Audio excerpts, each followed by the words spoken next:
All right. So we're going to continue with a meta discussion about the nature of collapse.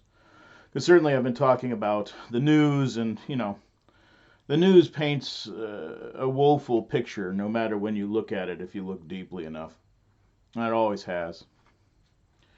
And it's very easy to start guessing on when a thing may occur. And I've certainly learned through poor experience that my ability to guess when a collapse situation may actually transpire is pretty bad.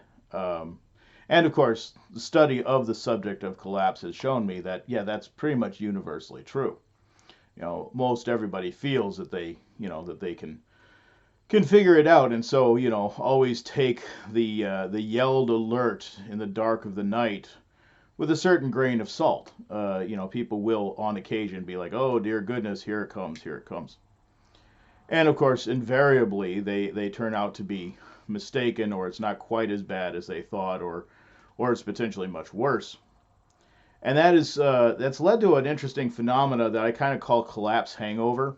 And I think our culture is kind of suffering from collapse hangover pretty badly because if you go back, to the 1990s, 1997, 1998, something like that. There was the whole thing about, oh, Y2K. Oh, on midnight of January 1st, the year 2000, all the computers will shut off and will be thrown back into a dark ages. And of course there are people, the millennialists, and then there's always been millennialists that every time there's 1,000 year, at the year 1000, at the year 2000, people were like, well, certainly and obviously now there shall be a second coming of Jesus or whomever, and that will be the end of the world. And on the New Year's Day of 2000, Jesus will illuminate in the sky, and we will all be raptured or whatever. And certainly even before that, I can't remember when it was precisely, but 96, 97, something like that. The whole thing with global warming started. It came on with the Inconvenient Truth movie, and in 10 years all the ice is going to be melted and we're all going to be dead. And here we are, more than 20 years later, and actually it's pretty much the same. Um, in fact, actually, ice has increased in some places. It has to do more with altitude. There's a lot. I mean, it's one of those things where that's a touchy subject. I know a lot of people get upset about that, and it's not like the climate isn't changing. I think most people do, in fact, agree. Most scientists or scientific followers agree that the climate is changing, but exactly how it's changing is actually a subject of wild debate, which is not certainly advertised.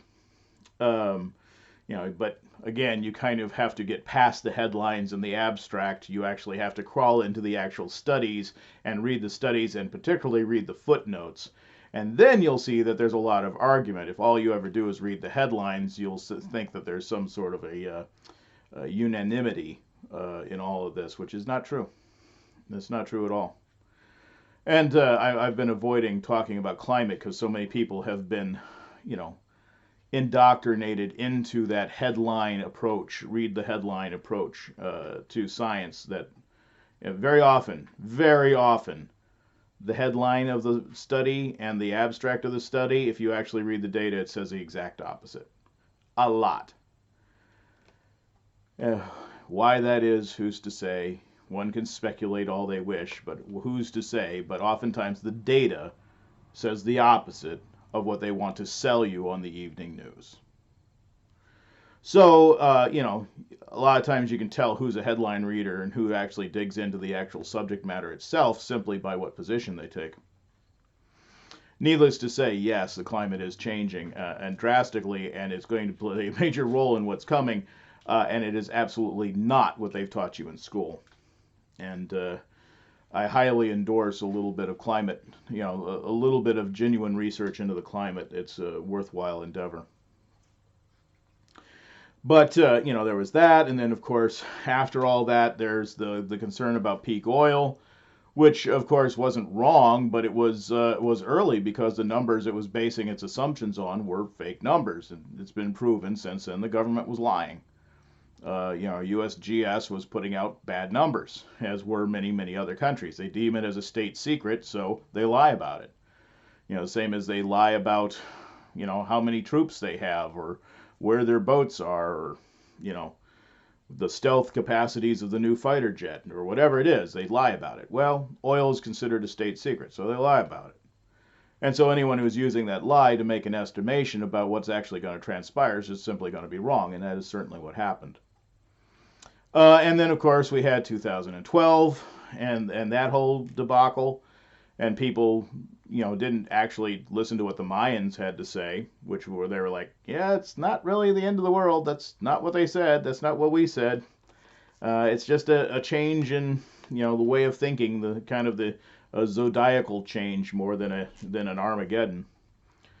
And so forth and so on. And I think after 2012, people pretty well had the end of the world hangover. Though, of course, the political condition of this country since the year 2000 has not helped. Whether we're talking about Republicans or Democrats, it hasn't helped. And both sides have gone to such weird lengths of criminality and lies and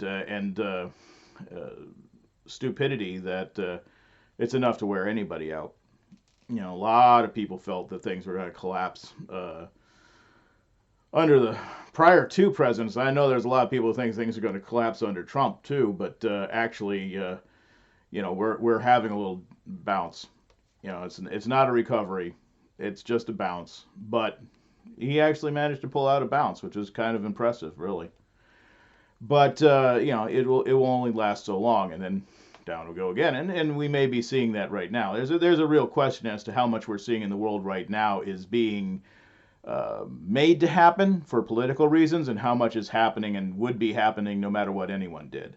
And that is very much unclear. And certainly it's easy to say, well, I think it's this much. Well, you're probably not correct. None of us have enough information to make a judgment on that. But there's no question that there is certain things where the world is being held to ransom for political purposes by various parties, corporations, the banks, the royalty, and different parties.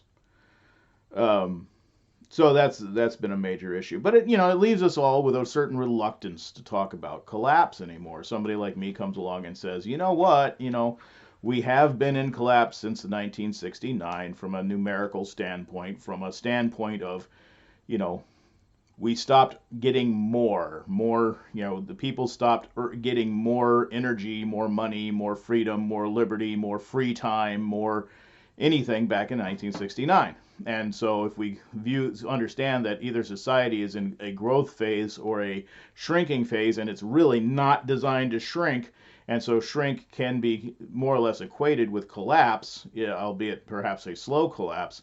If we're shrinking, we're collapsing. We've been shrinking since since 1969. So, and like I've said, that's before I was born. I've never lived at a time when this society was growing. I've only lived at a time when it was contracting.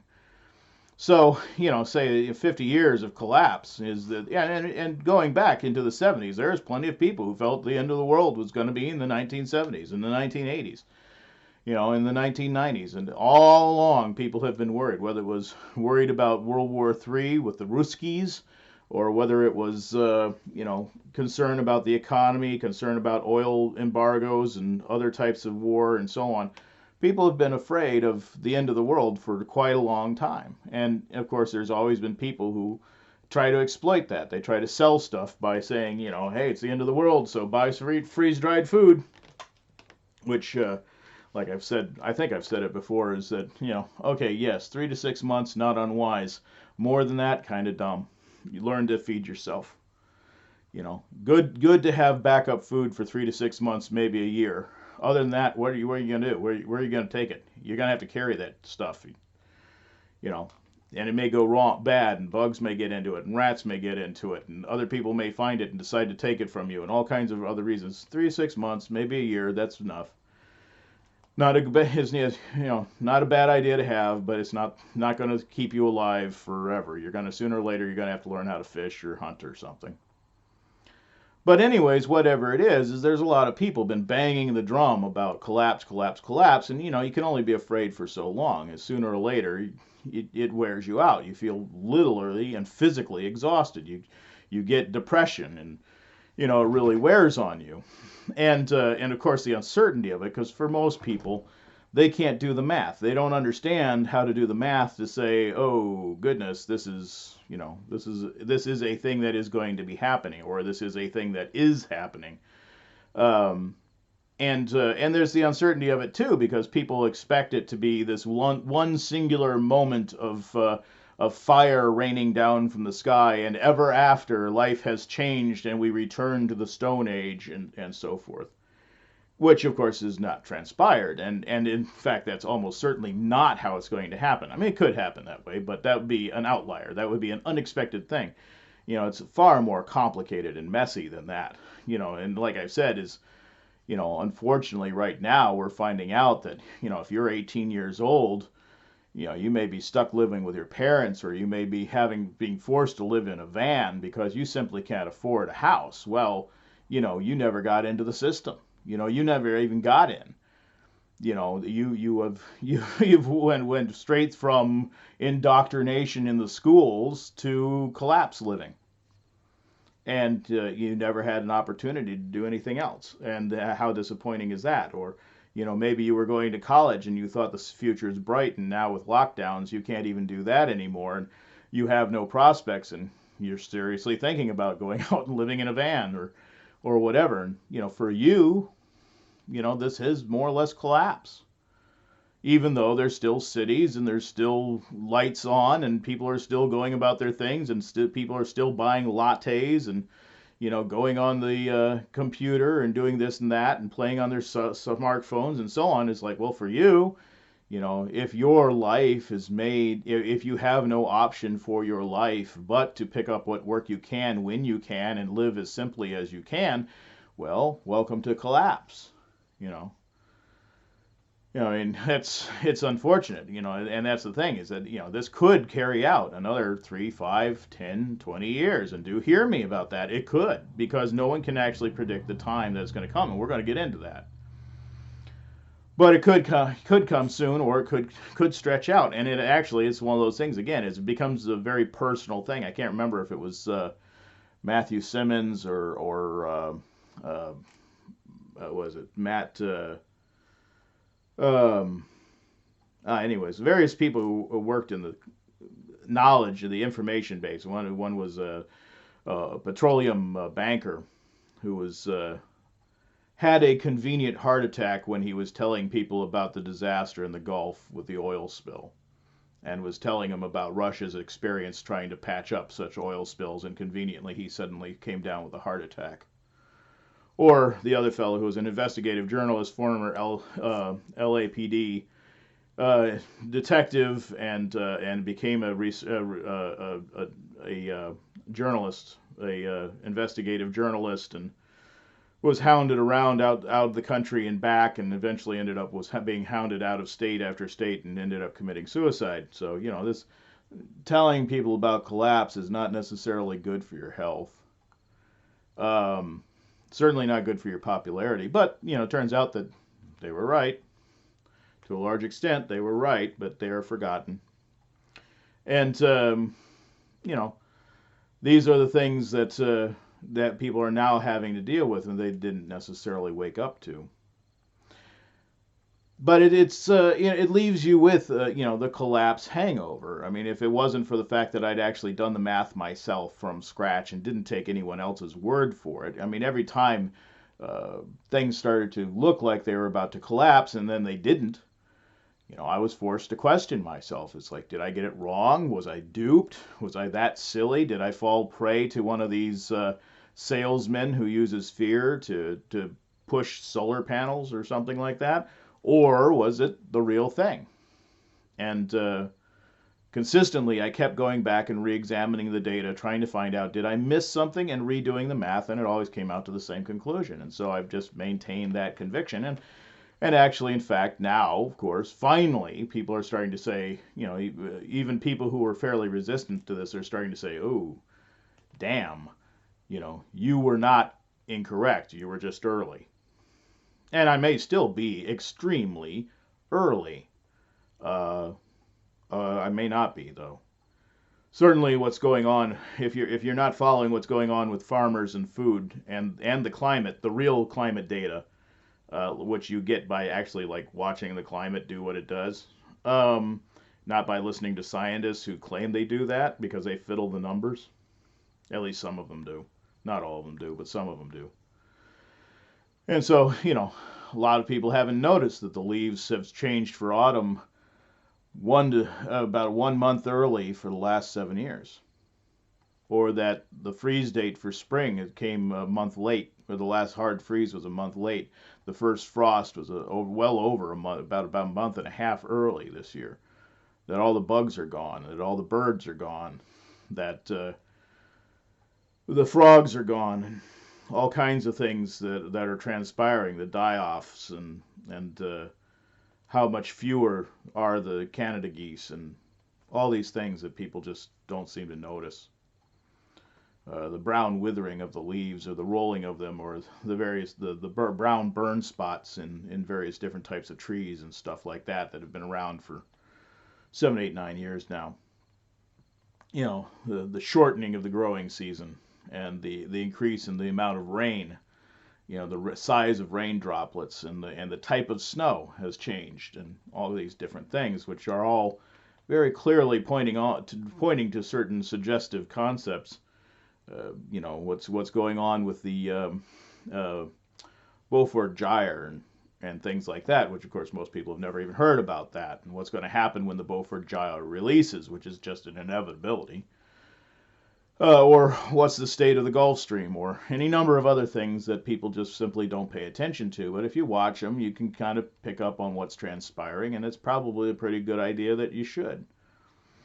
It definitely requires you to have an education, and a multidisciplinary education is preferred, because you need to watch everything from the oceans to the sun and to the plants and the biomass, and listen to the farmers and listen to the animals themselves, or listen to the lack of animals, which of course really strikes a certain amount of concern, because if we are talking about a survival scenario, is less biomass is really concerning when you've got a lot of mouths to feed. Everyone just says, I'll go hunting. Oh no, you won't. Not for long. Less critters, less food. Wasn't going to last that long in the first place anyways. It's going to last a lot less long now, thanks to various changes that have transpired. Not to mention the ticks, Lyme's disease, and some of the new Lyme's disease, and chronic wasting disease, and all kinds of other issues that are formidable. But anyways, whatever it is that, yeah, it takes a certain amount of education to watch all of that. And it can get really sickening. It's like, oh dear God, here comes another collapse. Oh, I'm sick of it. The collapse hangover is profound. And so, yeah, when I come along and say, hey, collapse is a thing, and so on, it takes something like the virus that we're currently deciding whether it's a thing or not, to come along and scare the hell out of people enough that they're willing to even consider it again. And all along, there's been a real problem in that people, again, is that there's a certain bias that people have. Actually, there's two biases that people have that prevent them from having any sort of very reasonable understanding of the collapse concept. And like I've said, it's kind of important to define what is collapse. What does it even mean?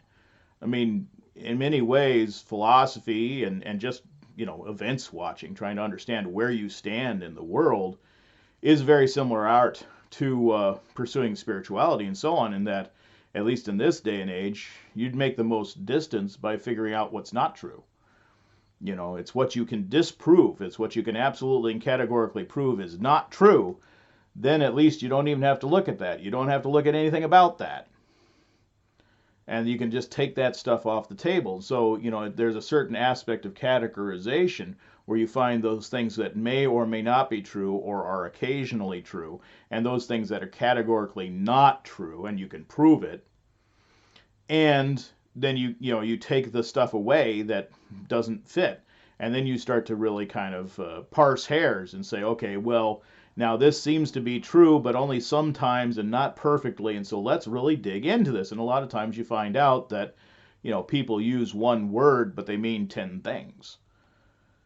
And depending on what the person you're talking to means, it can change the conversation and the import of what's being said drastically. And of course, I've talked about that with the concepts like the word God, or the word shaman, or the word magic, or the word spirit, or spirituality, or any number of other things. Well, so too with words like collapse. They're kind of these very hot, emotional words that get people stirred up in one way or another. Is that, a lot of times people use them to mean 5, 10, 15, 20 different things.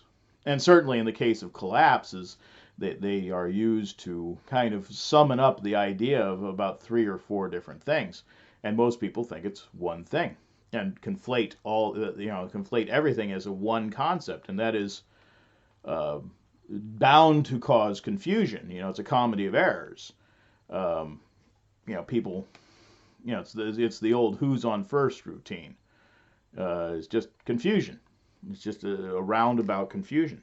And so it's pretty important to actually, kind of, try to overcome that hangover long enough to actually parse out, it's like, what are we even talking about? When I mention collapse, is that the same as when a survivalist or a prepper mentions collapse? If you go onto YouTube and you find a prepper channel and they're talking about the collapse is coming, folks, the collapse is coming, you got to get ready now for the collapse. And you listen to what they say and so on, and they're selling the fear. Oh, the Chinese are going to invade, or the Russians are going to invade, or this, that, or the other thing, and it's going to be collapse, and so on. And the question is then, are they talking about the same thing that I'm talking about? And the answer is no, they're not. Not that they're wrong or stupid or whatever. They're perhaps a bit naive, but that they mean well. At least most of them mean well. Some of them, of course, are just simply trying to make money off people, but many of them mean well. They are motivated to try to help people. They see a problem and they want to help people. But they haven't bothered to try to understand the problem other than, whatever the survivalist literature says is the answers to the problem. That's about as far as they bothered to go. And that's not the approach that I took at all. I took the approach of, admittedly, initially I took that approach. I read the survivalist literature. I read the prepper literature. I have some of it even still kicking around that actually was useful, good stuff, or at least theoretically useful, good stuff. When you're first confronted with this, well, where the hell do you go? What the hell do you do? What's a good idea? You don't even know. What does it even mean? What does collapse even mean? How do you know what to get ready for if you don't even know what collapse means? Collapse could mean, not only 3 or 4 different things just in the use of the word, but, there's all kinds of different calamities that people, it's like, are you concerned about Yellowstone blowing up? A lot of people are. A lot of people swear to you that Yellowstone's going to blow up. I don't, because I know a little something about geology, and I know that the odds of Yellowstone having a cataclysmic blowout, as it did 250,000 years ago last time, are actually really very low, because the geology says so, basically.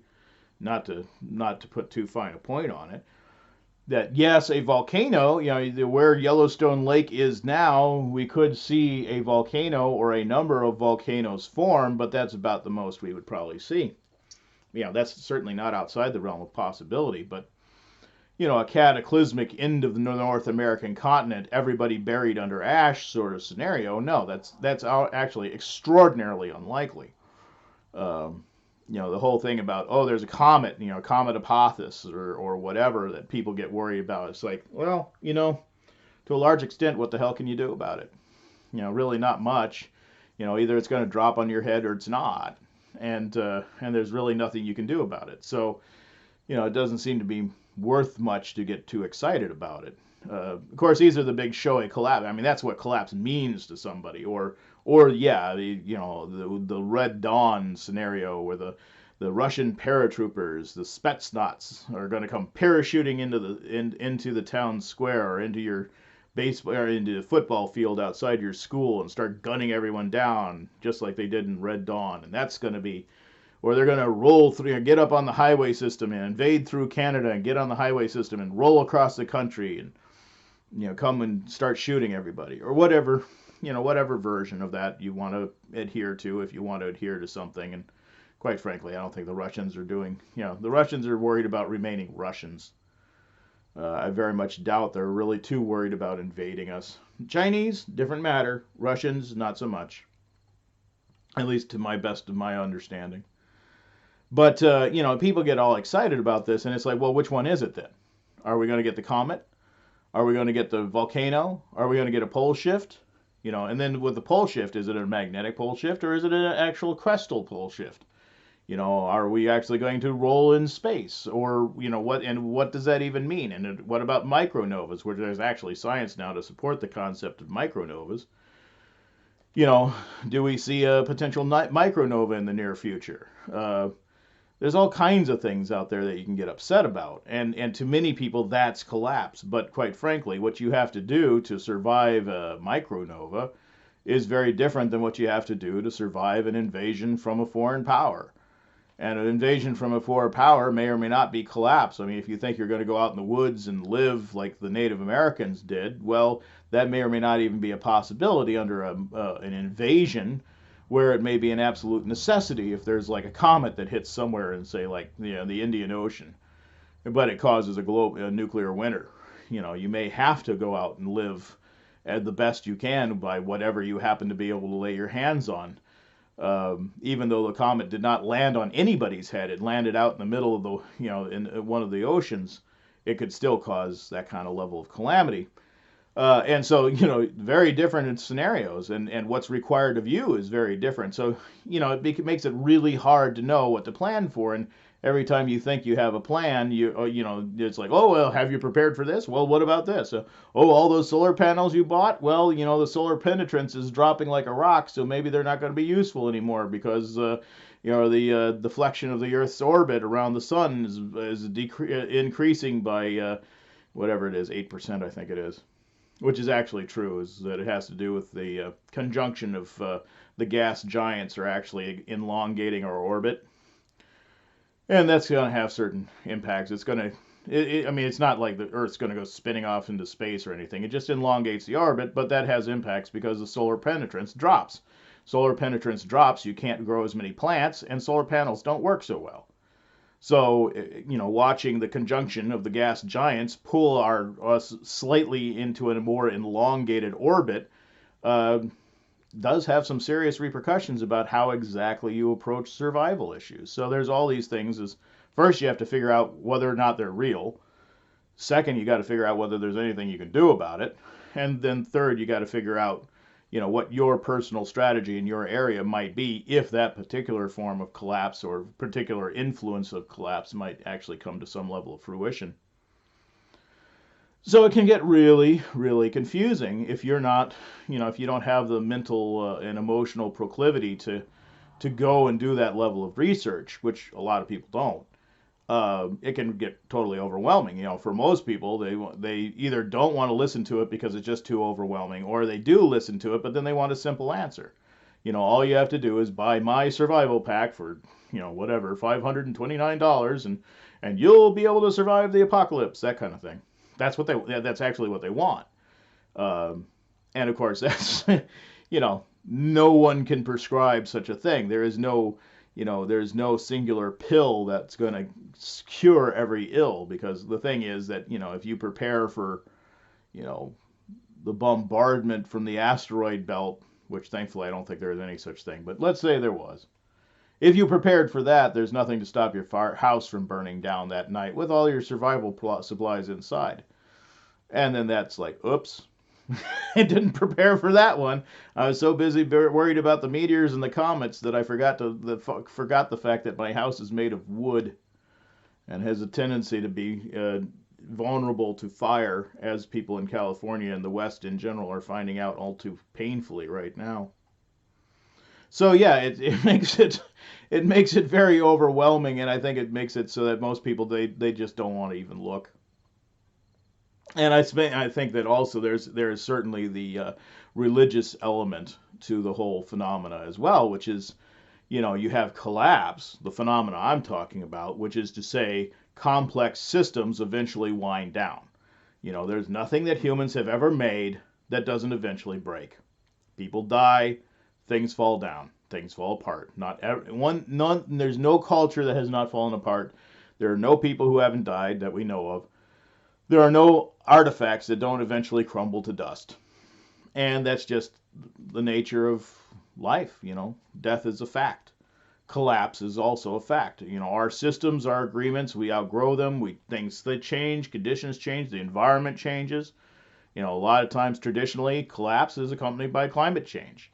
So here I'm telling you about the elongation of the orbit and various different things about solar penetrance and the shortening of the growing season, and how the hard freeze is a month late and the first frost is 1 to 2 months early, and the leaves are changing on the trees a month to 2 months early, and this has been going on for the last 7 to 8 years, which is interestingly coincident with the elongation of our orbit and the quietening of our sun. This might be a hint. And they don't. That's beyond most people. And they don't want to look. These things are actually happen. The climate changes from time to time. Societies fall from time to time. People get, lackadaisical. They just don't care. They get apathetic. And so civilizations fall, and wars happen from time to time.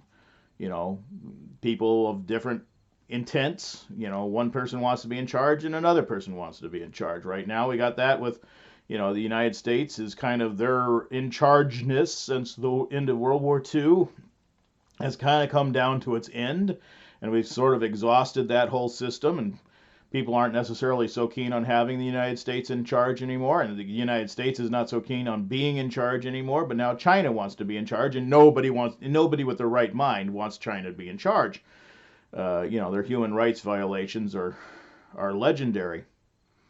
So nobody wants China to be in charge, but China would very much like to be in charge, and so now there's a confrontation between the United States and China. And, this is to some degree inevitable. I don't think that's going to work out easily. If anything, we'll be lucky that collapse comes and saves our ass.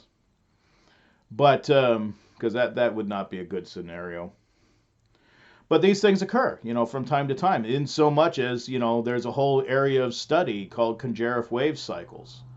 And it says, hey, every 7 years you have a stock market crash. Every 70 years you have a currency collapse. Every 200, 300 years you have major, countries fall apart, and every so many years you have wars, and so on. Is that people have noted that there's certain consistent or reasonably consistent intervals where certain things occur, and the interesting aspect of that, the interesting, is there some sort of a fractal nature to human emotion, or is it random noise?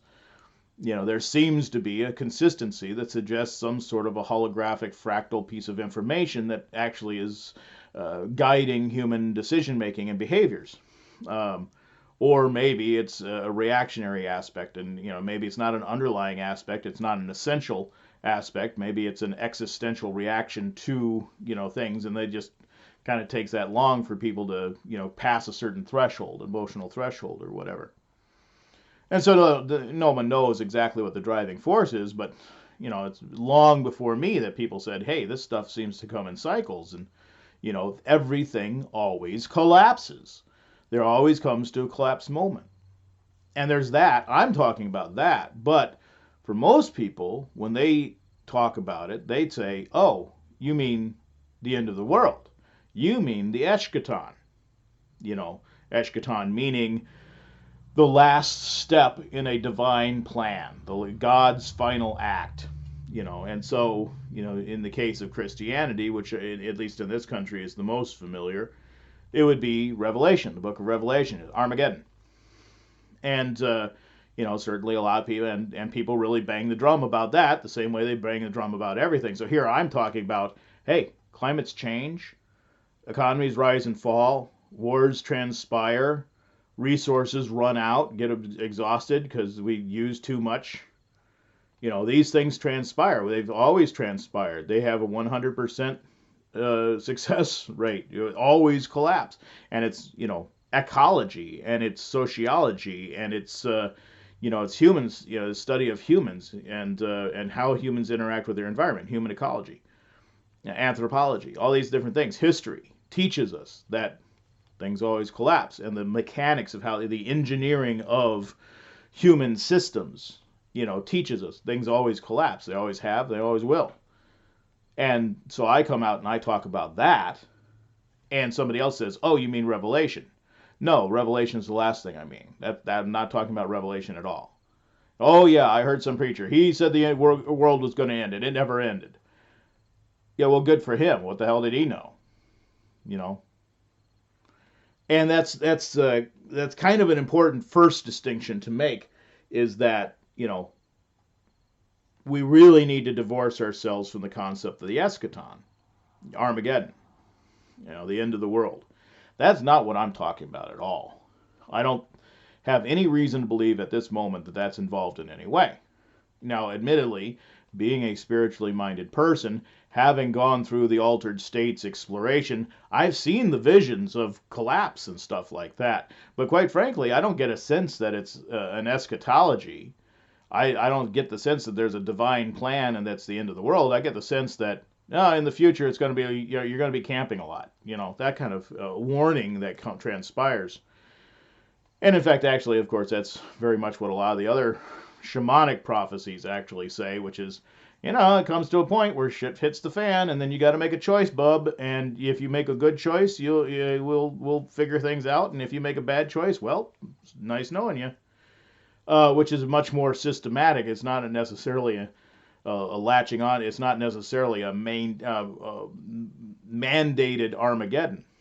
But at the same time, it's kind of interesting as you look. As I've hit on a couple of subjects already, but you look at collapse and you look at the Eschaton, and collapse. How many times has collapse actually transpired? And we've got literally millions of examples, big and small, from stock market collapses to monetary collapses to governmental collapses to wars of whatever and so on. We have millions, greater than, we'll put a little caret in, we've got greater than 1 million examples that collapse as a physical phenomena actually transpires. Now, as we think about eschatology, Christianity is certainly not the first religion to contemplate an end of the world. Certainly more famously, recently famously in the West is Ragnarok, the North's concept of the day would come that world would come to an end. But we can go back to the Vedas, and the Vedas talk about cycles of the universe and the yugas and things like that, cycles of creation and destruction, and how the universe was dreamed into existence, and how one day that dream will come to an end, and then there will be a great quiet, and then eventually another universe will bubble up in its place, and that there will be an end where the gods will come down, and it will be the end of the universe and the end of the human expression and everything like that. So they've got it, and then you can go back to the Heliopolis version of Egyptian religion, and they say, oh well, around the horizon of the world lies the great demon serpent Apep, and Ra, or what was he called before Ra? I'm drawing a blank here. Anyways, we'll say Ra. That was a little bit later, but we'll call it Ra for the moment. Ra, in his solar bark, flying through the sky, must proceed into the underworld, and every night traverses through the different levels of the underworld and through the gates of the underworld, and must encounter the demon serpent Apep, who seeks to devour the sun in all its brilliant glory, and must battle the Apepsos every night and defeat him, so that the sun may rise again in the morning, but that the day will come where Apep will rise up and devour the solar bark and consume Ra, and existence will end. The sun will die and existence will end. So, you have these stories going back 3,500 years, not just the 2,000 years of Christianity, but 3,000 years, possibly 6,000 years, possibly much longer than that, depending on how long you give credit to the concept that, the Vedas were an oral tradition, and that even in Egypt that it may have been written down much later, but it comes from a longer tradition. May be true, maybe not true. But whatever it is, we're talking about at least 3,500 years. People have been waiting for the end of the world to end.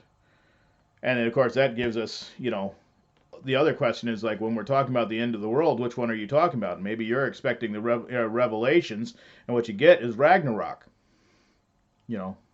Or you get Apep rising up from the horizon and devouring the sun. Now, wouldn't that be a shock?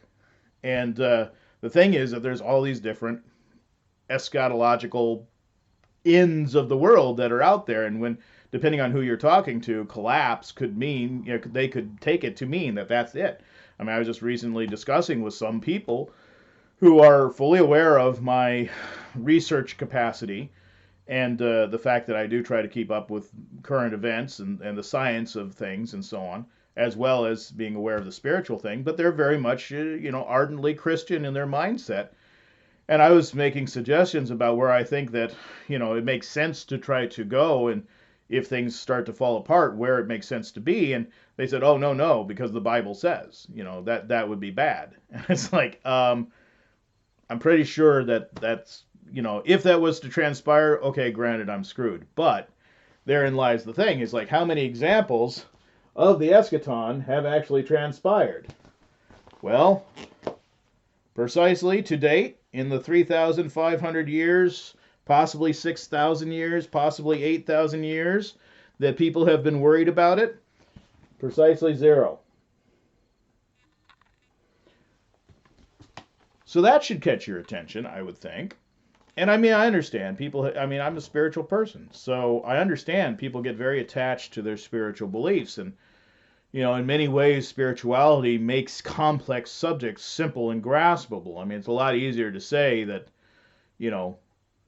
God will decide that, the time's up and he's going to come down and judge everybody, is in some ways so much easier to understand than, an 8% deflection of the Earth's orbit because of natural aspects of conjunction in the solar system, or the quieting of the sun, or the disruption of the solar wind, or the weakening of the magnetic field down to 25% of its strength and falling with the movement of the magnetic poles, and evidence of multiple south poles actually forming, and that, what that all means is it's far easier to say, well, Data gets mad and he comes and spanks us. That's far easier to understand. It's far easier to grasp. There's a whole issue of like, okay, so the magnetic field is falling, so we are probably seeing the creation of multiple south poles as the South Pole leaves the Antarctic continent, and the North Pole is heading somewhere for Kamchatka or Siberia or some such place, and is bouncing around at increasing rates of speed, and and all that. Well, what does that mean? Actually, I have no idea. I have no idea what that means. We have no records of it. We have no model of it. No one's lived through it. We don't know what that means. We can guess. We can guess that it's going to be a bit of a disruption, at least, if nothing else, to the numbers painted on airport runways. But, what does it mean? I don't know what it means. But Data gets mad and grabs his flip-flop. Everybody knows what that means, So it's very tempting, is to say, here to equate, it's like, oh, when we want to talk about collapse, which is a complex, terribly complex, and horribly uncertain phenomena. Like I said, nobody can predict it. If you want to read about uncertainty and the uncertainty of collapse, I really strongly recommend the book The Black Swan by Nassim Taleb. Brilliant book, and goes through it beautifully and really spells it out. Just the uncertainty that's involved. He goes through and tells this whole story about, a bridge, A bridge has a useful life. He's kind of talking about the concept of durability versus fragility and anti-fragility. But he's saying, a bridge, you build a bridge. It's a good bridge. Bridge works. You start rolling cars across it, you start rolling trains across it, something like that. And bridge has a lifespan. Eventually it starts to wear out. Metal rusts, concrete ages and cracks. Frost gets into the joints and starts whatever. Engineer comes out, inspects the bridge and says, no more cars, no more trucks. This bridge is going to collapse. It's past the point where it's safe. We don't dare drive a car across it because, frankly, at some point we know it's going to collapse. And yet, at the same time, that bridge might stand for another 50 to 100 years before it actually has its collapse moment and falls into the river underneath. And so, there's a point in time where you can say that collapse is inevitable, like I'm saying about society. There's a point in time where you can do a diagnostic and say, hey, if we see this, that's bad news. And we know that that means that something's wrong and we need to start changing our lives and changing how we interact with our world because, like for instance with the bridge, you need to find another bridge. You need to build another bridge. You need to find another bridge. You need to do something. You got to change how you interact with the world because that bridge is going to fall apart. And if you keep using it, you might be on it when it falls apart. On the other hand, left to its own devices, it could still stand for another 100 years. And so if you were placing bets on what point in time does the last particle of that bridge fall into the river underneath, you have a very, you're probably as bad a chance of guessing what exact minute it transpires than you would just trying to guess the lottery numbers for tomorrow. So it can be a lengthy process, full of very great uncertainty. You can be certain that it is going to happen. If you understand how the system works, if you understand how a bridge is built, you can be certain that this bridge is now unsafe and will collapse. But the actual collapse may transpire at any point in time. It may transpire immediately, or it could transpire years and years down the line. And you don't know. And you can't know. There's too many there's unmeasurable variables that you just cannot even begin to fathom, much less take into account, that all contribute to it. It's an unpredictable phenomena. And it's a complex phenomena. At the same time, in the larger sense, you do know that sooner or later that bridge is going to fall down. That it's not just going to keep floating there forever. It's going to fall. You know it. And that's the thing, is that's the thing about collapse, is it's really complicated. Dad comes down and swats us with his flip-flop. That's simple. We understand that. And of course, there's a cop-out element of it too. When you got people who are saying, oh, you need your guns and your bullets, and there's going to be battles, and it's, we're going to have military organization, and we're going to have to be fighting and everything like that, and, you got to have your freeze-dried foods, and you got to have your this, and you got to have your that. And, this is a siege mentality. Thinking about, do you just go into your cave, or you just go into your little survival camp or whatever and just try to wait it out? Well, what happens if there's no recovery? This assumes that somebody out there is working really hard to bring society back, and as sooner or later they're going to succeed, and all you have to do is hold your ass together until they fix it for you. Call the plumber and have him fix it for you, and then as soon as he's done, then we can come back out again. Well, that's not what I'm talking about. I'm talking about a great big disruption that you're not going to be able to save up for in that way. And that sort of regimentation of people not only is, number one, probably not necessary, but number two is counterproductive, because you're going to want to actually be adapting to your environment. And the strict, rigid structure of a military-esque unit is not conducive to the flexibility that's going to be required. Because it's simply that, nobody knows exactly what collapse is going to be like until we get there. We don't know. Is the collapse moment the lights go off? I mean, I've kind of settled on that over the years, is that the collapse moment boils down to the moment the lights go off for most people. But of course, even that's problematic because, sometimes the lights didn't go off. In the Soviet Union collapsed, the lights never went off. The lights stayed on. Other places, lights go off, but that doesn't necessarily mean that it really, fully and truly has collapsed. And I mean, admittedly, that would be really bad for our computer technologies and stuff. But, at the same time, you may still find that there is a government that's effective, and there's still distribution of goods and services that's effective enough that even the loss of the lights doesn't necessarily amount to full collapse, though it does mean having to change mildly. And the whole thing about, teaming up with people in your survival club with guns and bullets and beans, um, enough to survive through may just not even be the sort of thing you even can do, much less a smart thing to do. And then there's the other aspect too, is that undoubtedly the changes in the environment, the changes in the ebb and flow of human patterns and so on, and how people look at the world is such that what looks like a good place to survive right here at this moment, it's like, oh, it's nice and quiet and peaceful and remote, and that would be a great place to hide and survive until collapse comes. Well, that may be a very different world after the collapse actual incident. That may be a very different place, and that may not be a good place to survive anymore. And you'll have to say, oh, crap, now we're living in a new world, and thus I must find a new place because that place is no longer any good. Not the least of which is, let's face it, if the electricity goes out, a lot of people are going to be cooking with fire. People are going to be having a fire burning pretty much every day, possibly 2 or 3 fires every day. How competent are people on managing fire safely in the current climate and the current culture? Not good. How much have they maintained the forests clear of underbrush and such that there wouldn't be massive wildfires? They haven't.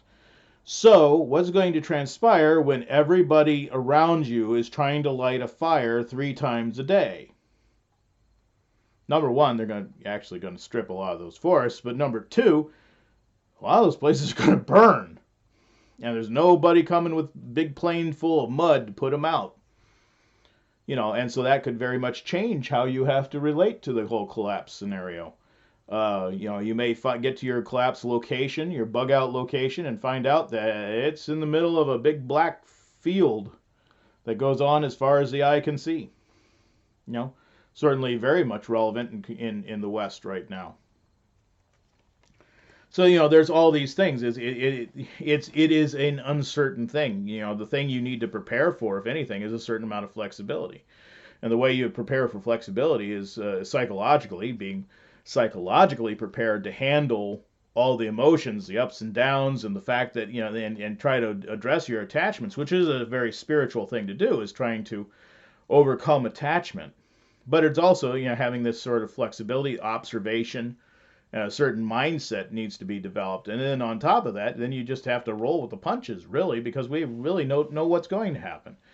And when you take that into consideration, all the different examples that this could actually be, the one example of, hey, it is written that the gods are going to come and have a beer brawler, and we're supposed to help.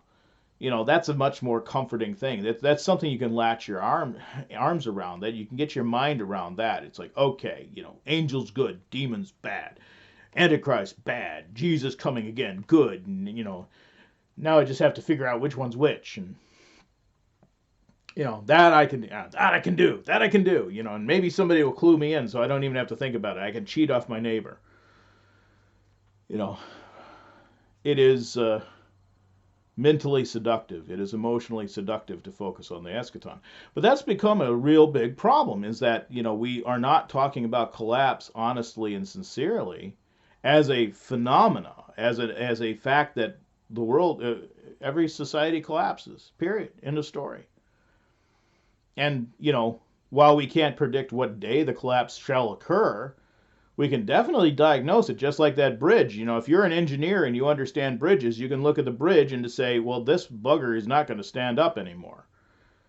But you can't say when it's going to fall down. Same thing with a car. If you go and you check your oil in your car and you see that there's little white flecks in it, and and you can smell antifreeze, and that there's radiator fluid getting into your oil, you've got a problem. And left unchecked, that car is going to die. But you can't say when it's going to stop. If someone says, well, do you think I could get 50 miles down the road? I just want to get it home and park it before I have to worry about it. It's like, well, maybe. You could try, but, maybe you'll make it, maybe you won't. And maybe you will make it, and maybe you won't. But if you're a mechanic and you see that sort of thing, or you see that, your, wiring harness, the wires are frayed and are being are holding on by one wire and so on. It's like, yeah, well, that's not going to work so well. You've got a lot of resistance on that. It's going to burn out, or it's going to start a fire, or it's going to break, or it's going to do whatever it's going to do, and then this car is not going to move, because if it doesn't get spark to the engine, it ain't going to move.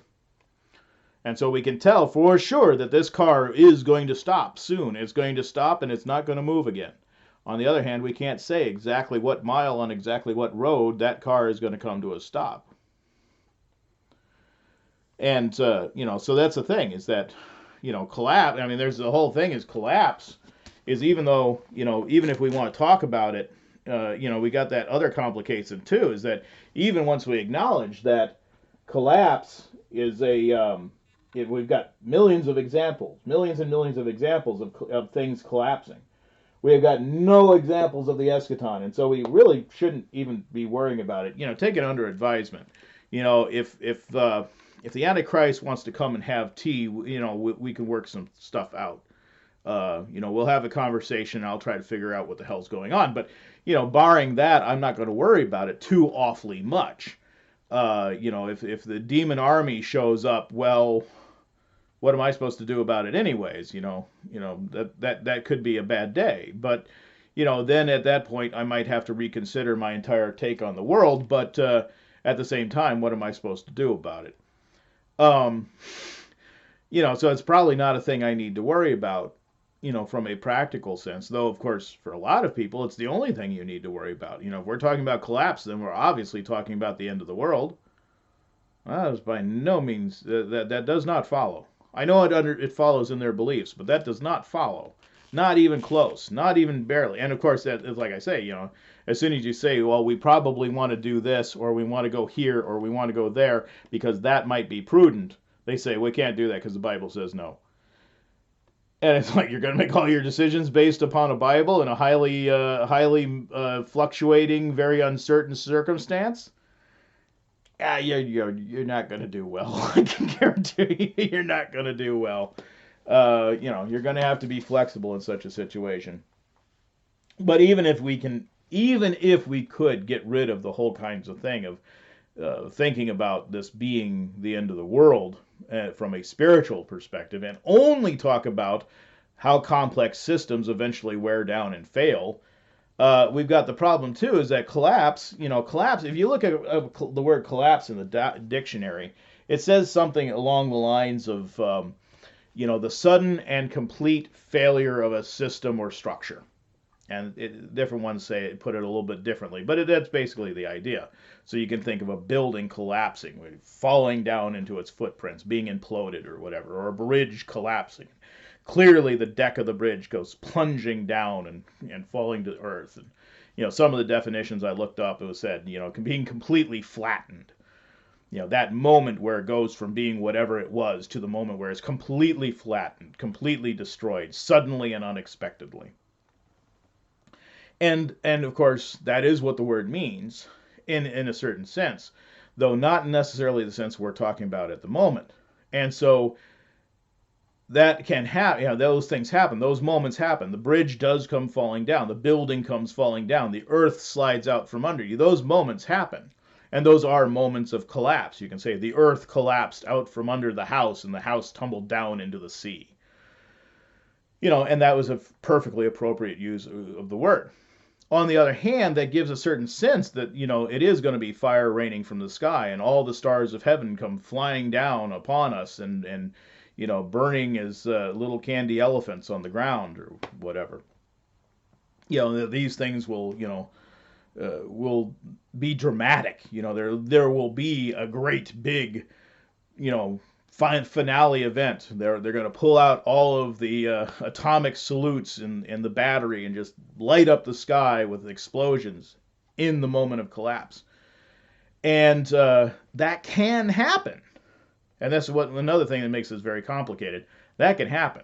Collapse can happen, surprisingly and unexpectedly. You could be driving your car, following all the laws, you start to proceed through an intersection, and somebody runs the red light, T-bones you, and you're dead. This is the collapse of your life. It was unexpected, it was unlooked for, and there's probably wasn't a lot you could do about it. And it just caught you. or that in fact the building comes falling down, or whatever it is. They're the volcano that nobody even knew was still a volcano suddenly erupts one day and does it so catastrophically that it wipes out everybody in the area. And you didn't know it was coming, and no one knew it was coming, and it was a complete surprise. The earth suddenly, a sinkhole suddenly opens beneath the building but you're in, and it goes tumbling into the ground, and nobody saw it coming. These moments do occur. The meteorite that NASA did not see piles into your favorite coffee shop while you're getting a latte. These things do occur. They're rare, but they do occur. And unfortunately, like I said about Yellowstone and all, there's really shit all you can do about it. And the thing is that there's other collapses, like we can say, like say 9/11 or the Titanic, these disaster sorts of situations that ended with the complete failure of a system, either the ship sinking or the buildings falling. And the thing was, though, that no, it was a long process. I mean, these were fairly short processes in both cases, but it was a long process, in so much as with the Titanic, the moment it hit the iceberg, it was doomed.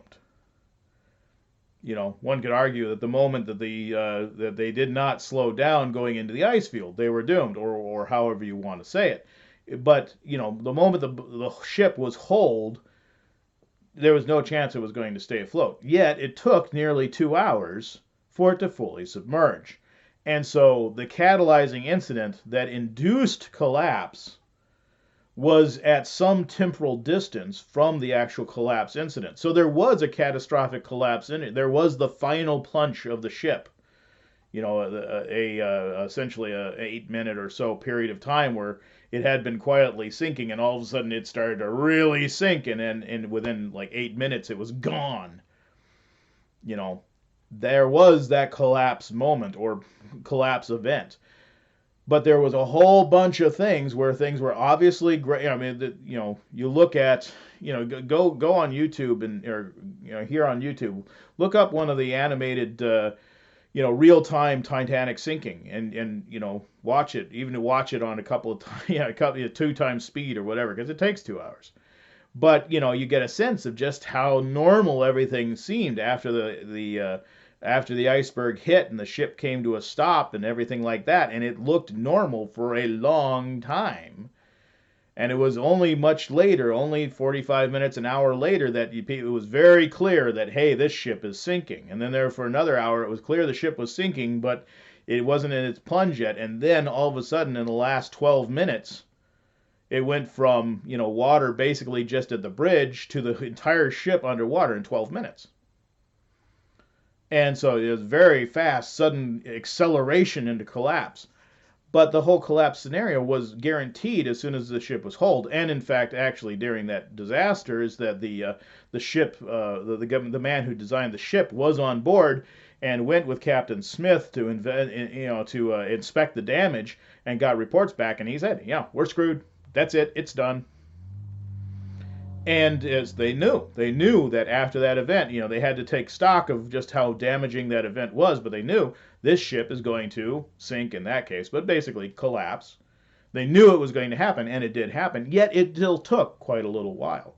And we can say the same thing about 9/11. I tend to pick on those two because, number one, there's a lot of information about them available, and they're in people's minds. You've seen the Titanic movie or whatever, or maybe you actually have looked into the whole thing, and I suggest looking into the actual thing in all cases. Or if you're watching this, you're probably old enough that you may have been an infant when 9/11 happened. You may have been a young child, but there's a good chance that a lot of you remember it. And there is stuff you can go on and watch. I think it's 102 minutes, 108. I can't remember if it's 102 minutes or 108 minutes, but there's a documentary. There's a book and a documentary. I think it's 102 minutes. And it details what people experienced, the individuals in the Twin Towers experienced on 9/11, and how they dealt with the crisis that they were confronted with, for good or for ill. Very informative as far as how collapse goes. I mean, the emotions of the event aside, the theories of conspiracy aside, even though I myself have suggested that there's definitely some legitimacy there. That all aside, the thing is that, when the airplanes hit the towers, That was the catalyzing incident. From that moment until the 102 minutes later, when they collapsed, is that you had that time to make certain decisions about what you were going to do. But collapse was, one could argue, if you believe in the conspiracy theories, collapse was inevitable before that even, because it was slated for collapse. And if you believe that it was, the pancaking of the floors because of the heated joints and so on, number one, you don't understand physics at all. And number two, well, okay, fine. Well, then it was that as soon as the airplane hit, that it was on a road towards collapse. Um, but whatever it was, is that here was there was an incident where that happened. Okay, we got to get out of here. But that's very much not what most people said. People like Rick Griscola, who was the head of security for in Building 2 for was it Morgan Stanley? Oh, I'm trying to remember who it was for, but he was head of security for a big banker in Building 2, and he understood that this was a very high probability. And so as soon as it happened, and of course it happened to the other building, not his building, he's like, everybody out. And he saved basically as many people or more people than actually died that day by getting them out immediately, because that was the first building to go down. If he hadn't started evacuation before the plane hit his building, those people would have died, or at least some of them would have died. But he actually started evacuation before the second plane actually even hit his building. And so he ended up saving nearly 3,000 people that day. So, kudos to him. But whatever it was that, there was an incident that said, okay, normal has been suspended. And then there was a period of time, a very complex and very uncertain and very dynamic period of time where nobody knew exactly what was going to happen. If you were alive on that day, you'll probably remember, or if you're consciously aware of what was going on that day, you'll probably remember. But, nobody expected those buildings to collapse. That was an utter shock. It was a shock to the firefighters. It was a shock to the Port Authority. It was a shock to the police officers. It was a shock to everybody, or nearly everybody. But that's a subject for another time. It was a shock that the buildings didn't do that. Buildings don't do that. So, and hence all the conspiracy theories, which, many of them actually make points. But that's the thing, is that, if you want to look at it that way, then you can think of the collapse moment.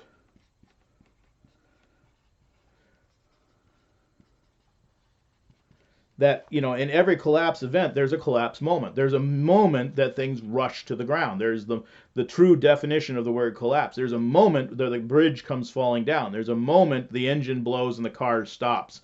There's a moment where the government just stops being able to work and stops being able, the Democrats all walk out of the Senate, which may well transpire soon with this whole with the Supreme Court nomination. They're not even going to be there. Well, what happens if they just never come back? What happens if they walk out for the acknowledgement of the recent Supreme Court justice, and then they find out that Trump wins the election and they just never come back? Well, that would be, that would be a certain collapse moment. The government's kind of collapsed, where nearly half the government walked out. Well, can the other half of the government actually function? Technically they shouldn't, but maybe they can. Who knows? So, there is a collapse moment. There is a moment where, yes, the fires do light up the sky. The water starts to swim up towards your knees and then your nose. And, there are the moments of drama that happens. And in every collapse that happens. But like I said, in some collapses, in a few collapses, that's the sum total. You didn't know anything was going to happen. Everything was normal. Suddenly there's a massive collapse moment, and then everything is different. And then a lot of times you actually have the collapse process.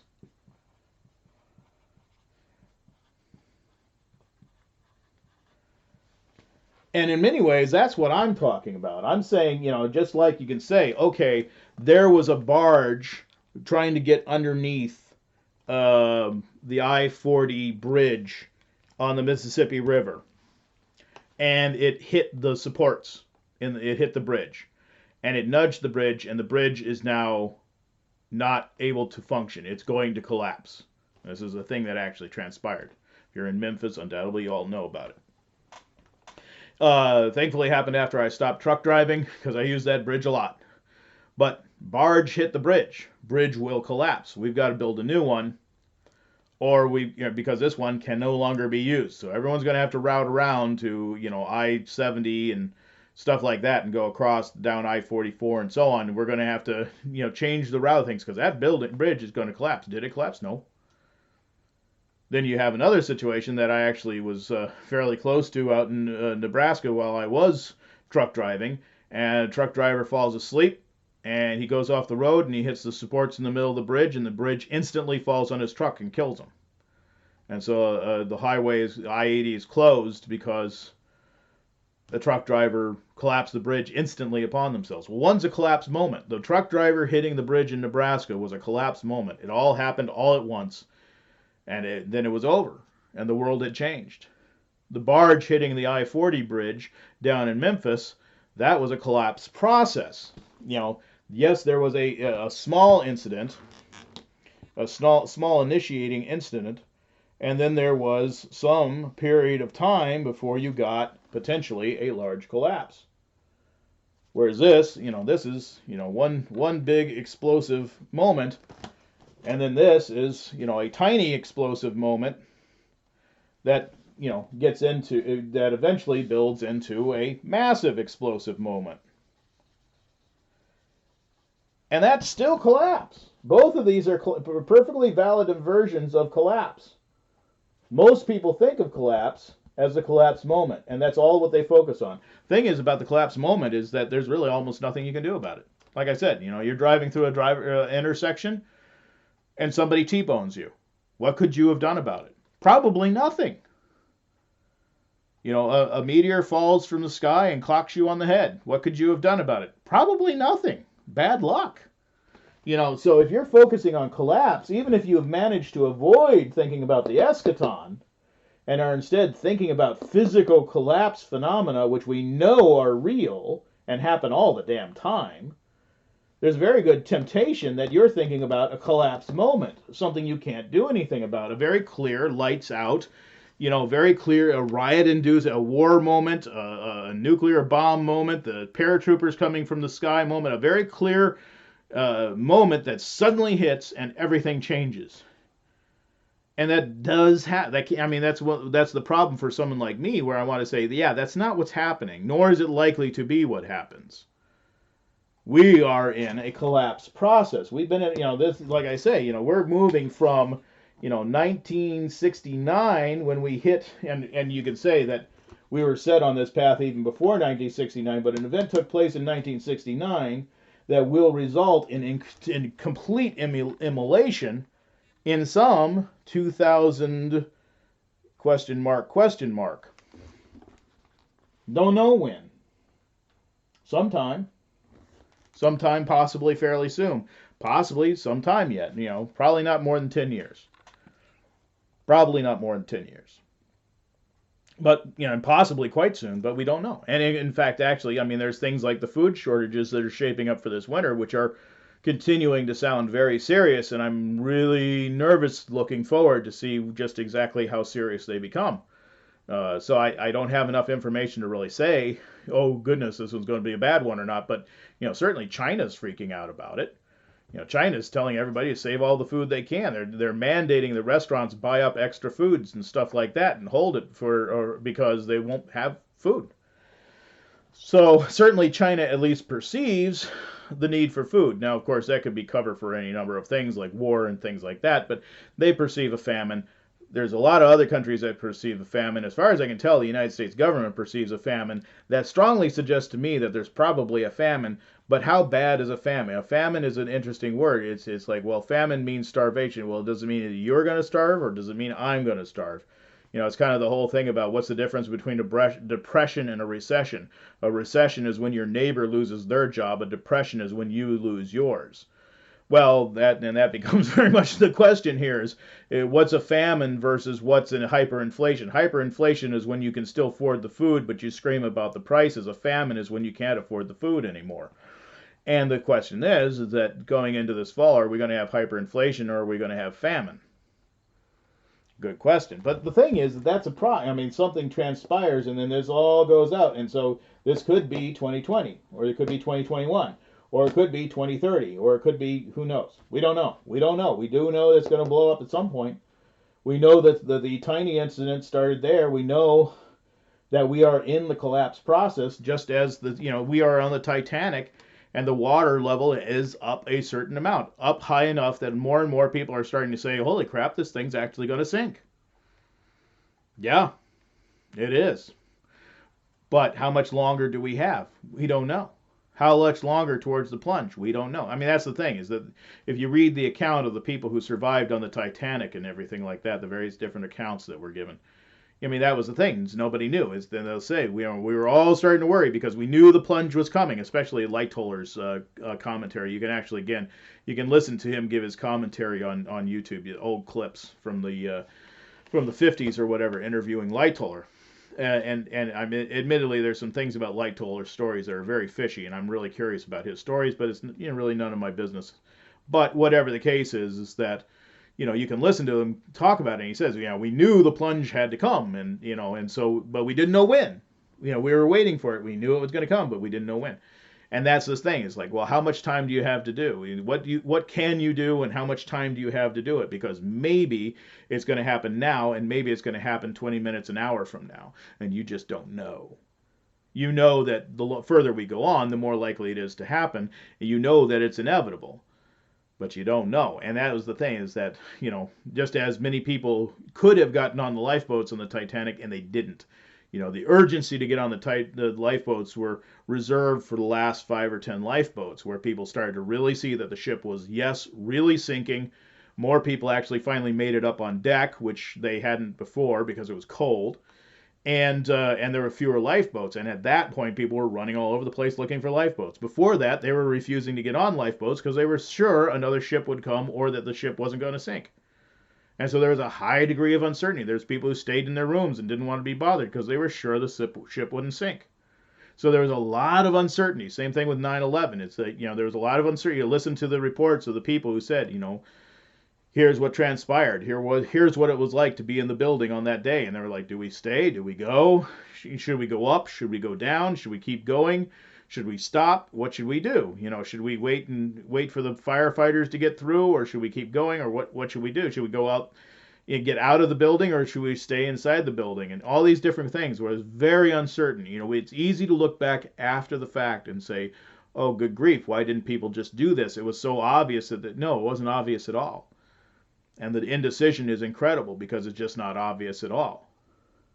And so that is very much the situation that we're in right now, is that anyone who says they've got it all figured out, they're probably not. They may or may not be lying, but they're probably fooling themselves. That's one of the reasons, like Dmitry Orlov talks about this stuff in The Black Swan, is that this applies to all areas of life. The sudden and unexplained change of the world or failure of a particular system is part and parcel of our reality. And the thing is that it's highly unexpected. It's very difficult to perceive it. The thing is that if you understand how something works, you can pick up on that catalyzing moment. You can follow the collapse process as it moves towards its final dissolution. But at the same time, you can never quite say exactly how it's going to transpire. You don't know exactly what the collapse is going to look like or when it's going to happen. It's just a thing that nobody can say. And so, like, if you're on the Titanic, the prudent move is, the ship may or may not sink. But if I get on a lifeboat and it doesn't sink, I was a little uncomfortable for a couple hours. If I get on a lifeboat and it does sink, I probably live. If I stay on board and it doesn't sink, I may feel a certain amount of superiority and comfort. But if I stay on board and it does sink, I'm dead. I'm 100% dead. So in the one case, you've got two chances to live. You were slightly uncomfortable and you lived and were embarrassed. You were slightly uncomfortable and you lived, but you were the only people who lived. Or you were, comfortable and alive and feel superior and can laugh at the people who got on the lifeboats, or you're dead. We're 100% categorically, unequivocally dead. Well, if you break it down that way, maybe you want to get your ass on a lifeboat. You know, um, and sometimes it's easy to make those, do an evaluation like that, and sometimes it's not. Because it depends on how much knowledge you really have about the situation. Of course, you never have all the knowledge about the situation, so that's why it's so uncertain. I don't have all the information about the situation that's transpiring. Even if I did, there would still be things I just couldn't even know about, and so I couldn't predict anyhow. I might be able to cite what was probably the wisest course, but we'd have to wait until the collapse actually occurred to see whether I was right or not. So there's a lot of things I could tell you that I think are smart, but may turn out to be really dumb. And we won't know until hindsight. The one thing we know is that, this happens all the time. This hasn't happened yet, and it hasn't been a collapse moment. And the thing is that once there's a collapse moment, there is nothing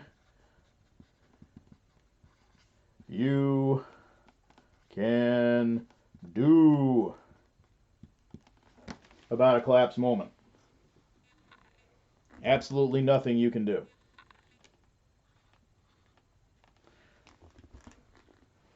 And so, worrying about collapse moment has got to be a pretty useless thing. It's like worrying about a meteor hitting your, there's nothing you can do.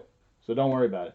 This, like I said, if you're a mechanic, you can say, this car's headed for the junkyard. What I would do right now is either, shut it off and walk away, or, I'd have a major overhaul done, or, I'd keep an eye on it because sooner or later it's going to shut down. If you have to keep running this car, understand, sooner or later it's going to stop, so you better keep your eye on it.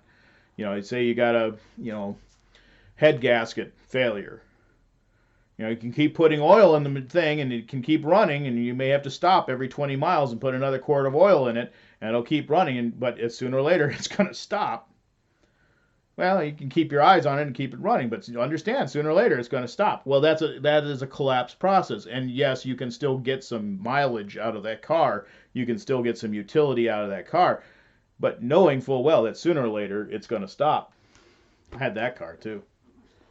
But so that's when I'm talking about collapse, all this stuff I'm talking about here, this is what I'm talking about. This is specifically what I'm talking about. We are in a collapse process. Somewhere out there in the future, there is a collapse moment. It might be a personal moment when your world collapses. It might be a big dramatic thing when everybody's world collapses. We don't know. So it could just be that people are falling out of society, which is kind of what we're seeing now. If you're living in a van, and other than by absolute 100% choice, your world's kind of collapsed. So collapse has already happened for you. That may be how it continues until there's the plunge, until there's the last, 10 million people who are still pretending that everything's normal, and all of a sudden everything wipes them out. Their whole world comes crashing down in an instant, in an afternoon. Meanwhile, everybody else is out living in a van down by the river, as they say. Their collapse already transpired. That could be. Or it could be that, people keep falling out for a while, and then there is a big moment where, whether you were ready or not, the lights go out and the food trucks stop coming. That could happen too. And anything in between.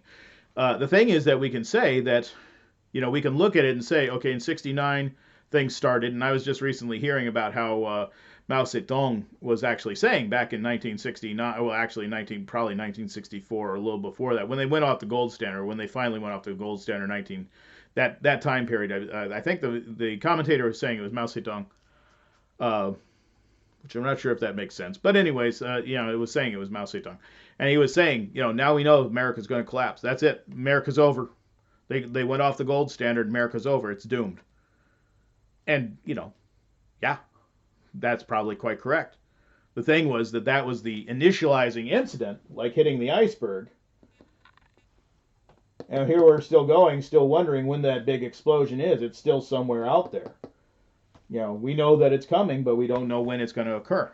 And so, this is the sort of thing where, that's a good thing in a way, because just like the Titanic, you have an opportunity to get off the Titanic. You have an opportunity to make choices. And if you recognize the ship's going to sink early and start to make intelligent choices early, you have a lot more options. The earlier you start to make choices, the more options you have. Of course, the more silly you feel pursuing those options because everyone else is laughing at you. Ha ha ha! You think the ship's going to sink? Ha ha ha! You're so stupid. And people did that on the Titanic. And then it became apparent. It's like, I think the ship might sink. Oh, the ship's going to sink. The ship's going to sink. And then they think they're really smart for figuring that out. 40 minutes after you figured that out. Well, if you figured out at 40 minutes ahead of them, you had a very good chance to get a seat on a life raft. They didn't, and that is the preferred thing. I mean, that we're kind of fortunate that collapse is happening in this way. We can say, collapse is, a mathematical certainty, though we still do not know when it will occur. But that means we can start making choices now that enhance our potential for survival. Because the collapse is almost certainly not the eschaton, and the collapse is not in a moment. It will be if you've been ignoring this. For you, there will be a collapse moment that will be quite devastating. For those of us who have been watching and seeing all the little catalyzing incidents, as different. It's not just a single explosion. There's been more and more bigger and bigger explosions right down the line as more and more systems start to come into peril. And I've been sitting here, I wasn't alive for this, but, somewhere around maybe this one, somewhere around here, I started watching and I started making choices because I knew that this one was inevitable once I saw here and once I started to learn about all the ones that went before that I hadn't been paying attention to or hadn't been alive for. And then I was able to say, holy crap, we will get to this point. And then I've been able to watch every single one of these other hits come along and say, yep, that was expected. Oh, yep, and so I can tell you about, when they raised interest rates and destroyed the consumer economy, and when they lowered interest rates and destroyed the credit economy, and how they continually have sacrificed the average American so that the fat cat bankers could just keep going a few months more. I've watched that. Those are these little explosions. Those, minor things. The Fed announces that they're going to raise interest rates by, 5 basis points. Or 50 basis points, that doesn't mean anything. Oh, it meant something huge at a certain moment. That meant something huge. Or, they've just dropped interest rates to 0. Oh, okay. What does that mean? Oh, time to refinance your house? No, that was another explosion. That was another massive explosion. Oh, Deutsche Bank is can't manage is having to take billions of dollars in repo funds every night to just be able to open the doors the next day. Oh, that's another major explosion. Therein lies those things. If you know what you're looking for, you say, oh, well, there's another step along the way. It still doesn't tell us how close we are to this moment, but you can start watching the moments go by. And, and you can be more and more comforted as you get more and more prepared. And you can say, okay, well, I see it continuing to come, but, hey, I've learned this and I've learned that, and I've met these people and I've made some friends, and, I've gotten in a better place, and I've done a few things, and I've made some choices, and I'm improving my situation for what I know must come, because it is a process. Just as various people in the Twin Towers were able to say, I think down is a good idea, and they were able to count the floors and get down to that lobby and get out, and were able to see their progress. And of course, they didn't know how pivotal it was until the final moments, as they were, walking away down the street, and all of a sudden they heard a roar behind them. And then they'd realized just how lucky they were and just how good a decision they'd actually made. And it's, that's for all of us. I mean, that's the whole world. The whole world is in that sort of collapse process. And it is very uncertain, and it is very uncomfortable. And and to stand up and talk about collapse in that way, number one, you're misunderstood, because most people mean the eschaton, or most people think that collapse is this big, bright, singular moment of surprise, and that everybody simultaneously gets pushed out. They think of us again, the stock market collapse back in 1929, and the hobo culture and the people in the hobos is like, well, there's still people working on Wall Street, and there's still people working in the cities. People still had, it was hard times, but there was people all kinds of places. And then there was the hobos. Well, those are the people who fell out. They didn't have homes. They were forced out of their homes. They didn't have jobs.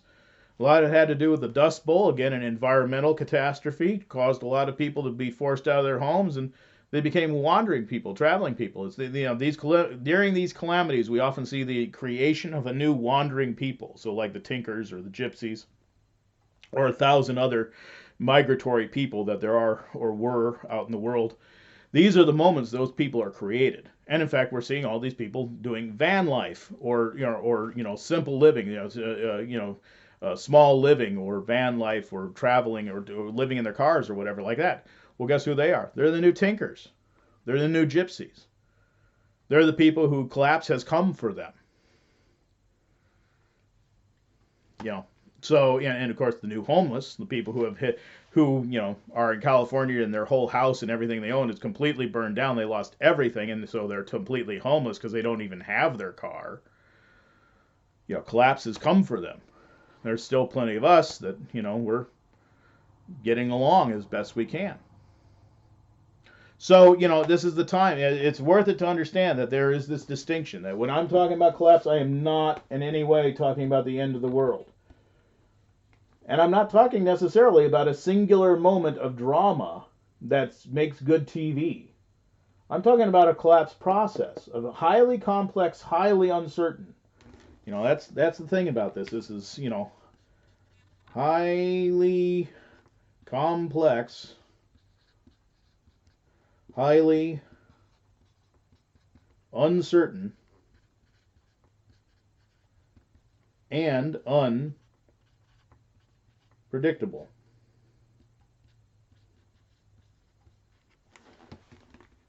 That's the problem with this. It's highly complex. You gotta know a lot of stuff to follow it. Highly uncertain. Even if you know a lot of stuff, there's a lot of stuff you ain't gonna know about it.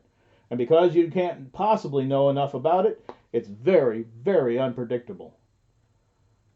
And so you can only say, like I said, you can look at the bridge and say this bridge is damaged enough it's going to fall. This car is damaged enough it's going to stop. This plane is damaged enough it's going to crash. If you understand those things, whatever complex system that you're looking at, if you understand it enough, you can look at it and say, yes, it is going to crash, but you can't say when, and you can't say who's going to survive, and you can't say how exactly it's going to transpire. You don't know any of that stuff, nor can you. But of course, if it's a slow process, there may be some choices you can make. Maybe, like if it's an airplane, maybe you can glide it in. Maybe you can do something else that you can save some lives, and people have. Look at Miracle on the Hudson. Double bird strike. Both engines shut down. No capacity. No altitude. Not enough momentum. Couldn't possibly make it back to the airport.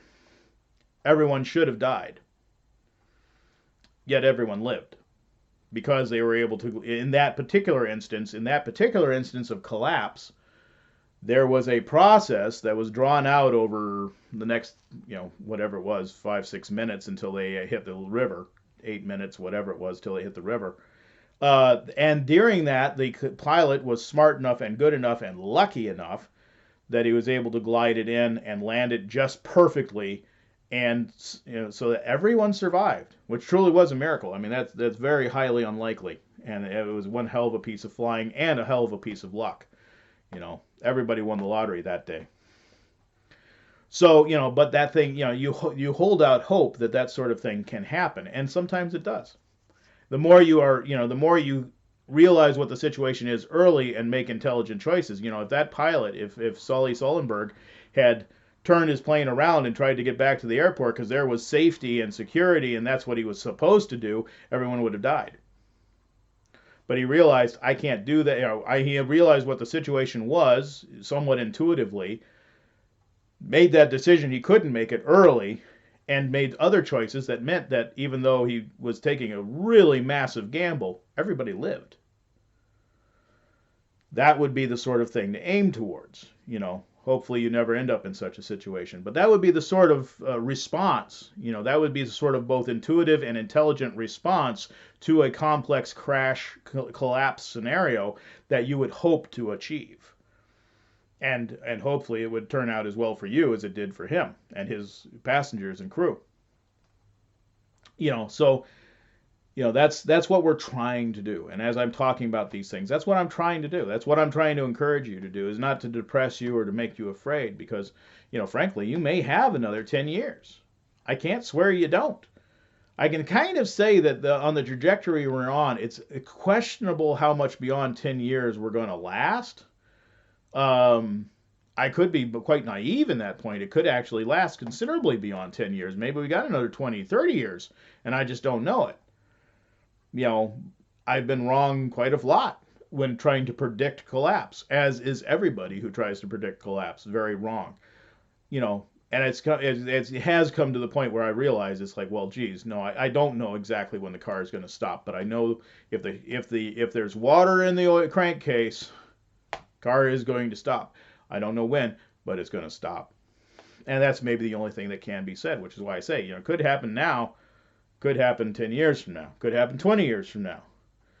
But we're getting close to the point. There's big bits of things falling off. When you see those lockdown, when you see 60% of small businesses closed permanently, when you see the burgeoning homeless population, when you see the West on fire, when you hear the stories about the food shortages that are building up and how so many countries in the world are scrambling to get whatever food resources they can, and when you hear all that and you see the political turmoil and so on, it is at least you can say, wow, things are falling off. Now, how much longer can we fly with those things falling off? Who knows? Who knows? But it's not a good sign.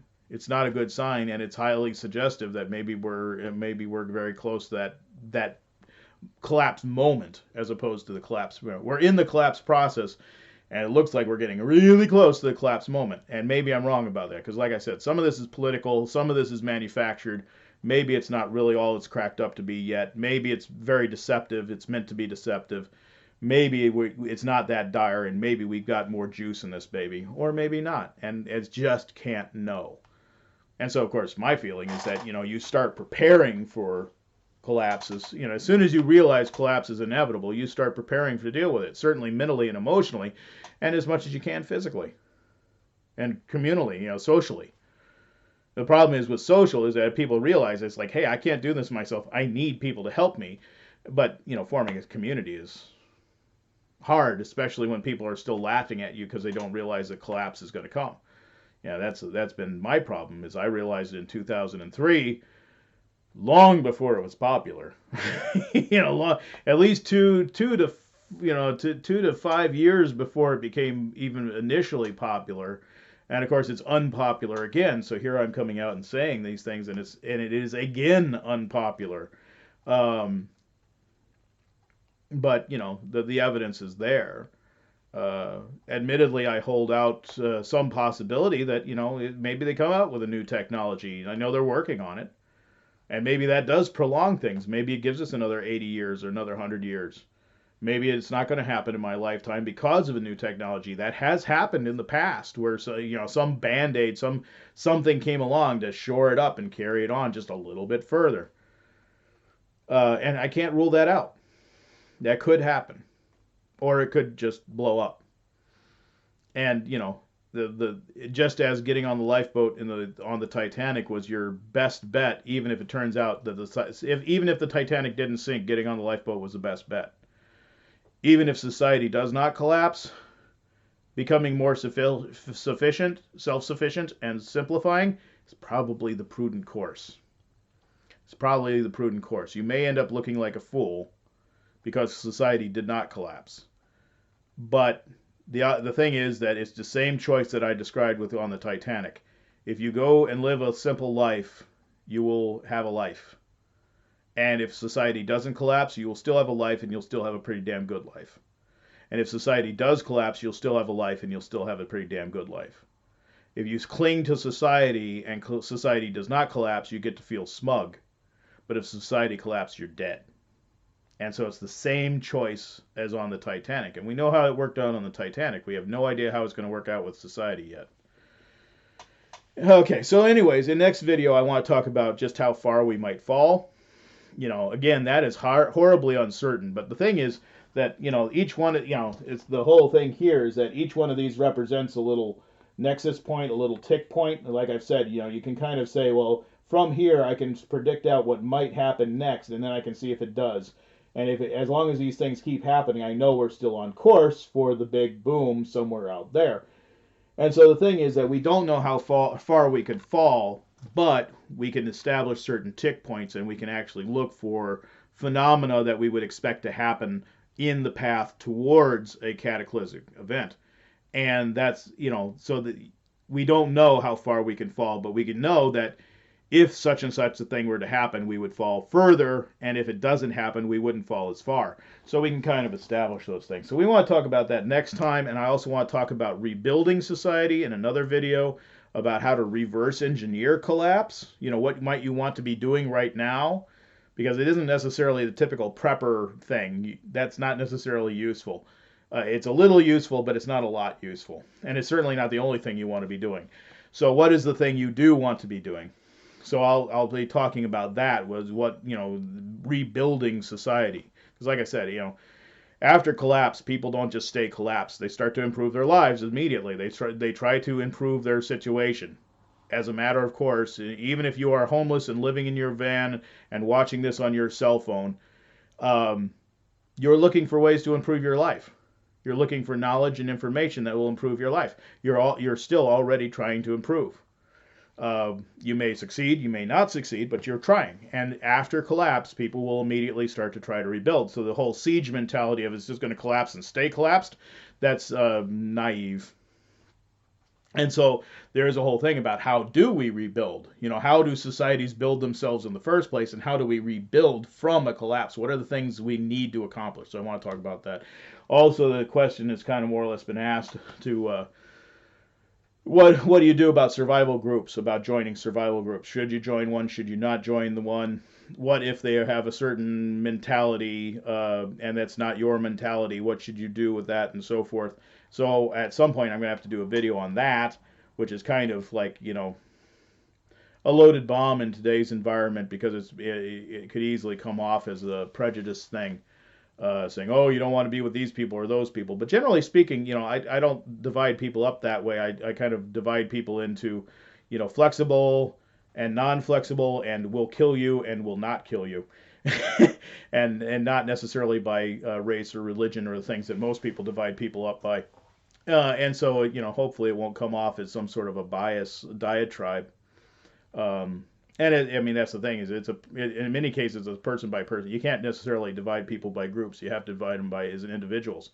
But yes, there's certain groups that generally would be negative indicators for continued well-being, and so they are worth watching out for if you have the choice. And if you don't have a choice, you need to adopt a different strategy. So we need to talk about survival groups and picking a survival group, picking who you want to survival with, and what you're trying to accomplish, and who are the what are the defining factors, because it's probably different than most people think it is, and there's some things we can look at that actually tell us that what these things, how these things tend to go. So that will have to be another video too. So, and I'm sure there will be other questions, and maybe I'll try to answer those as well.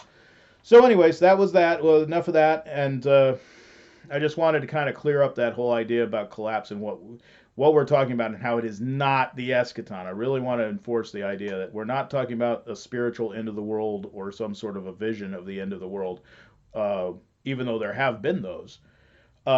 We're talking about an actual physical process that's a 100% certainty at some point, just because everything humans make collapses anyways. And then, of course, we've seen that the catalyzing incidents have occurred, which will result in collapse. So we can be highly certain it is in process. We are in a collapse process, and now we're just waiting for the collapse moment, which no one can predict when it will come, but we can predict that it will come, just not when. And to make that nuance, a lot of times knowledge is limited because people don't have the nuance. They don't differentiate, like I said earlier, is that, they take all the meanings and they treat them all equally, and they don't divide things the way they need to be divided. So here is hopefully understand there is the concept of collapse versus the concept of eschaton, and even amongst collapse, there's the collapse moment and there is the collapse process. And they are different things, and how you respond to them are different.